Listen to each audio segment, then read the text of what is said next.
Assalamualaikum warahmatullahi wabarakatuh dan salam madani. Yang Hormat Pengerusi, saya amat teruja dengan perbahasan yang telah dilontarkan oleh 24 rakan-rakan ahli-ahli parlimen dari kedua belah pihak. Yang terakhir itu lebih mencengkam perasaan saya. Mungkin beliau juga akan mengumumkan untuk bersama-sama dengan saya akan umumkan berapa orang pada sana yang akan datang ke sini. Terima kasih. Pengerusi, sebelum saya meneruskan pengulungan ini, terlebih dahulu saya ingin mengucapkan terima kasih kepada Yang Amat Berhormat Perdana Menteri yang telah memperuntukkan kepada Kementerian Kemajuan Desa dan Wilayah dengan penambahan yang agak ketara dalam peruntukan 2024.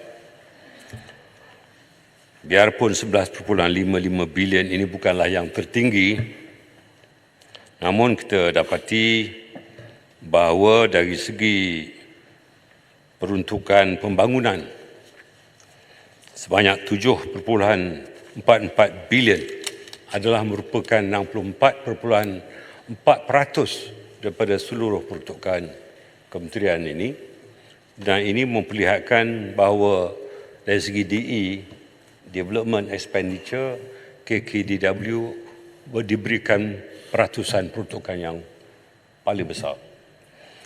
Manakala untuk peruntukan mengurus 4.12 bilion merupakan hanya kira-kira 35.6% daripada seluruh peruntukan.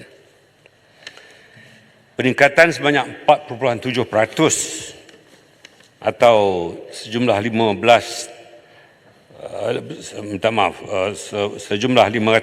juta peruntukan tambahan ini berbanding dengan peruntukan 2023 yang lalu memperlihatkan komitmen Yang Amat Berhormat Perdana Menteri dalam kami menterjemahkan pelaksanaan agenda pembangunan di kawasan perdesaan ini.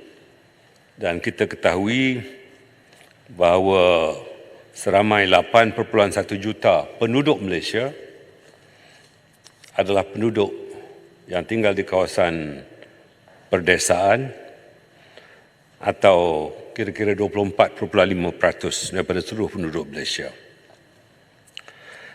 Untuk itu saya ingin memberikan segmentasi terhadap persoalan-persoalan yang dikemukakan oleh ahli-ahli yang berhormat. Manakala jawapan-jawapan cara terperinci selepas ucapan saya ini, saya akan berikan cara individu, termasuk permohonan-permohonan yang disebutkan di Dewan Yang Mulia ini. Kerana terlalu detail atau perinciannya terlalu banyak untuk saya sebutkan di sini. Saya ingin menyebutkan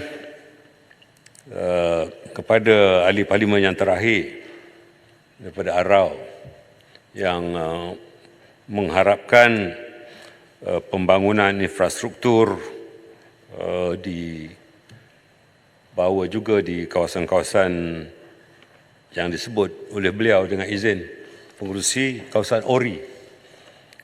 Beliau mengakui bahawa beliau bukan lagi ORI kerana beliau generasi kedua.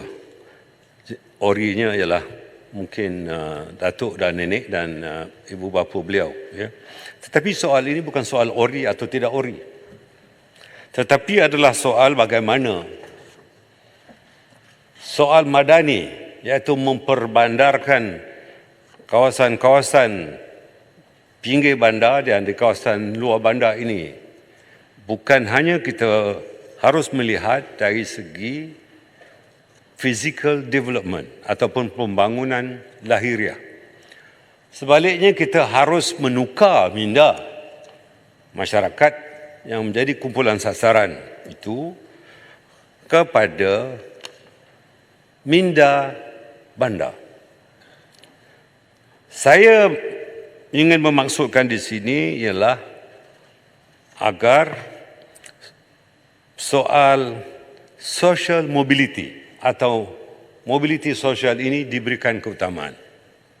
Ianya bukan soal melakukan pembangunan di kawasan-kawasan pinggir bandar atau memperbandarkan kawasan-kawasan luar bandar.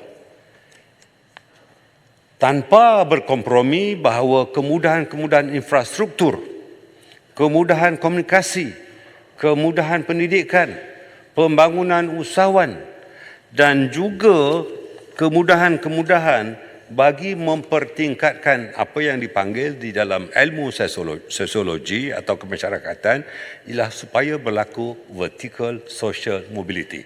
Artinya berlaku perpindahan minda untuk meningkat taraf hidup supaya ianya lebih baik daripada sejak kementerian ini ditubuhkan selepas kemerdekaan.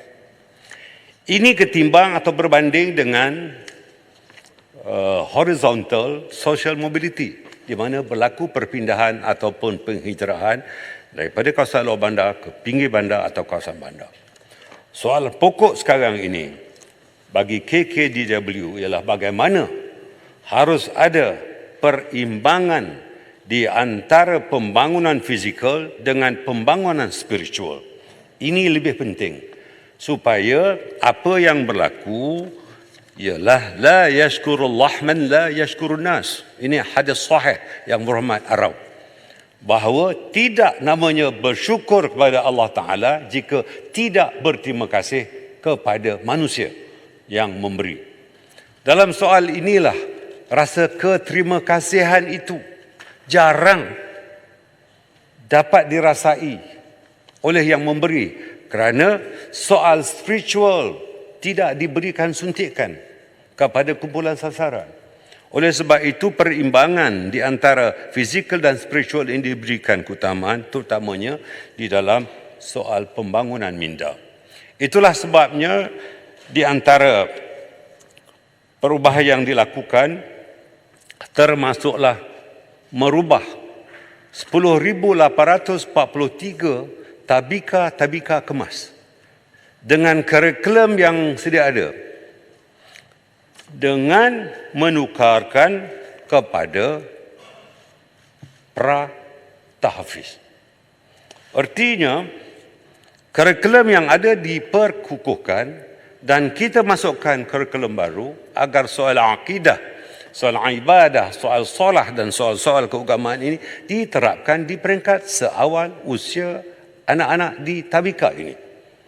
Maka 2 hari yang lalu, Kebah Duli Yang Maha Mulia Yang di-Pertuan Agong telah menyaksikan MOA, Memorandum of Agreement dengan izin antara KEMAS dengan Yayasan Pahang yang telah melaksanakan program yang sama di 21 tadika Yayasan Pahang di negeri Pahang bersama-sama dengan Yayasan PINTA, PINTA yang menaungi Mahat Tahfiz di seluruh negara dan juga UPSI iaitu Universiti Pendidikan Sultan Idris bagi penyediaan pedagogi atau kaedah pengajaran pada guru-guru kemas ini.